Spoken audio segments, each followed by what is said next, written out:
Guys, open nyo lang po ang inyong YouTube applications and then punta po tayo sa right side. Makikita nyo po yung profile pic nyo dyan.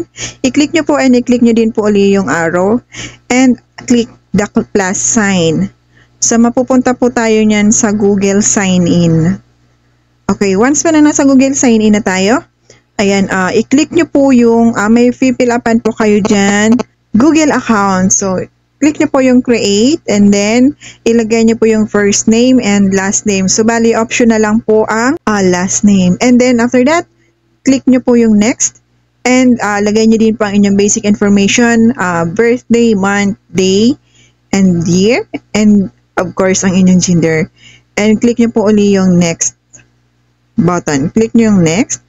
And then, so ayan guys, how will you sign in? So, ilalagay nyo po dito kung ano po yung gusto nyong email address. So, kailangan po is, meron po siyang words and numbers. And the next is mag-create po kayo ng strong password. Compose din po siya ng letters and numbers.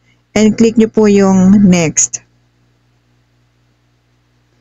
Alright, so scroll up nyo lang and tap sign in. Then, click nyo po yung next. And ayan guys, scroll up uli and click yung I agree.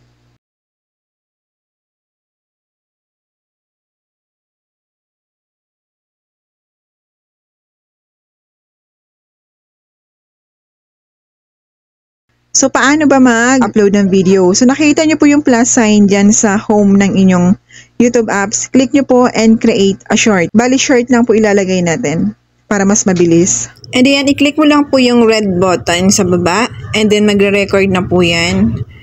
Tapos, video ka lang po ng kahit seconds lang and then i-stop mo na po siya.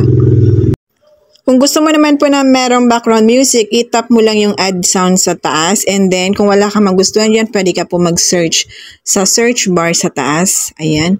Tapos, i-click mo lang po yung gusto mong background music. And then, maglalabasan po dyan lahat ng music na related po dun sa ni-search mo.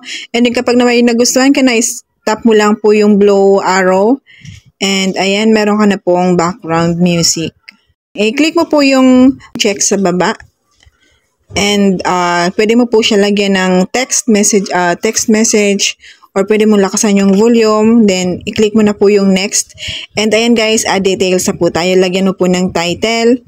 And then, yung visibility niya po guys is kailangan naka-public. Okay? After that, ayan, baka po then, select audience. Syempre, ilalagay mo po is, no, it's not made for kids. Para pwede siyang malagyan ng comment. Then, upload shorts. So, ayan guys, uploading po yung video natin.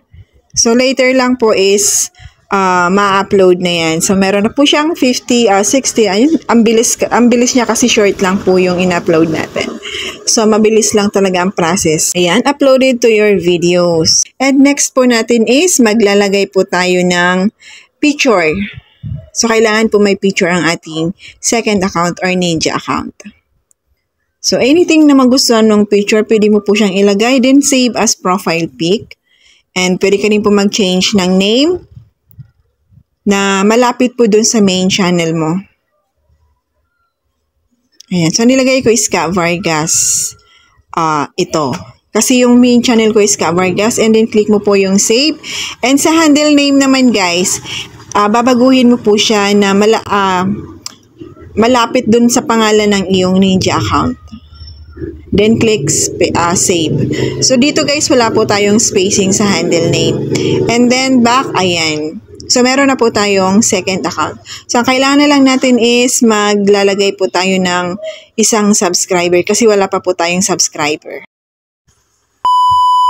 Paano mag-clear watch history? Ayan, punta po kayo sa library and i-click nyo po yung view all. And then sa right side, meron po 3 dot. I-click nyo po yan and click nyo po yung clear all watch history and click nyo po again yung clear watch history. So, ganun lang po kadali guys. Before and after po kayo manood or makipagbakasan, mag-clear watch history po kayo.